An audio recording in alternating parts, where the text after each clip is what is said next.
When a customer comes into King's Kolache, what do you want them to feel? What do you want the experience to be? Wait, can we answer at the same time with 2 words? Yes. Oh, yeah.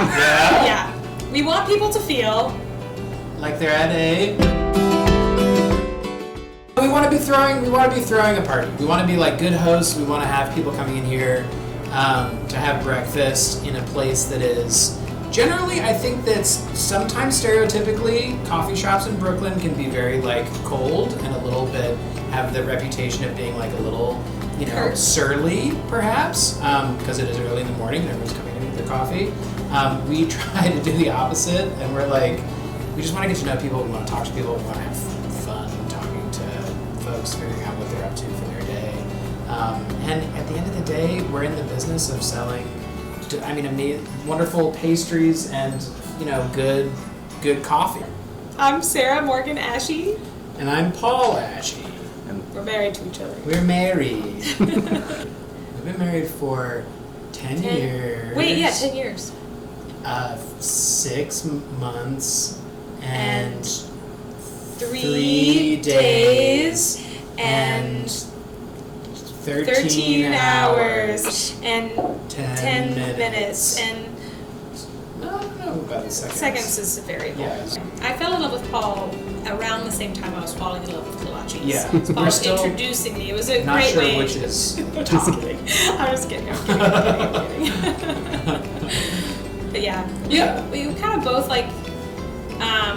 sort of decided we should maybe start a business because we were making them for each other and for our friends, and then got some encouragement, and then we're like, should we start a business? But Paul was really the first one who was like, hey, let's make these, and we were making them at home for ourselves as snacks. We were, and then making them at home at first, and then with a lot of our friends that were chefs, a lot of food service.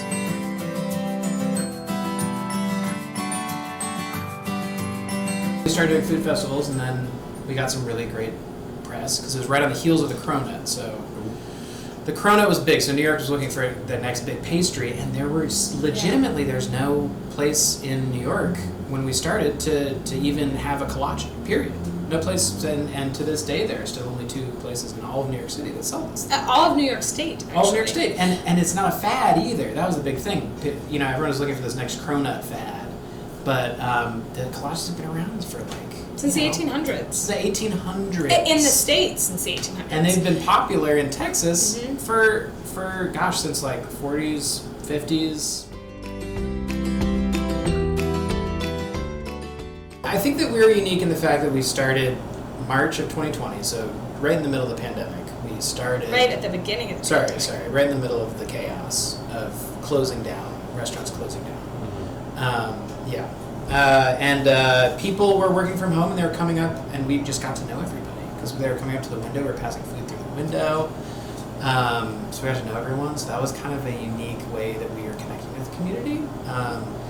I think that it's really nice having a coffee shop in New York just in general because everybody has their coffee shop and breakfast routine kind of thing. So you have so many people walking through, commuting, and so many repeat customers daily that we're just making drinks when they're coming in, which is always really fun.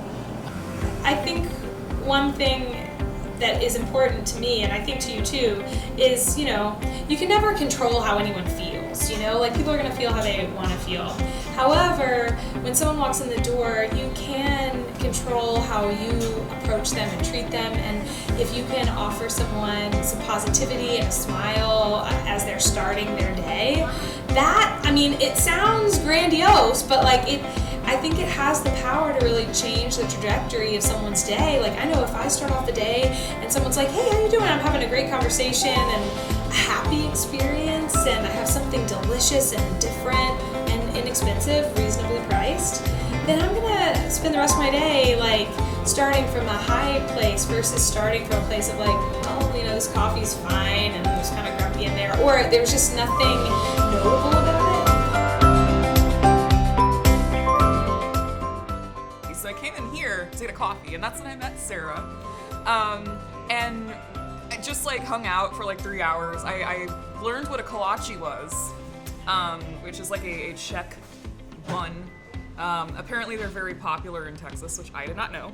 But yes, I was instantly like a fan of kolaches, and Sarah and Paul are very lovely people.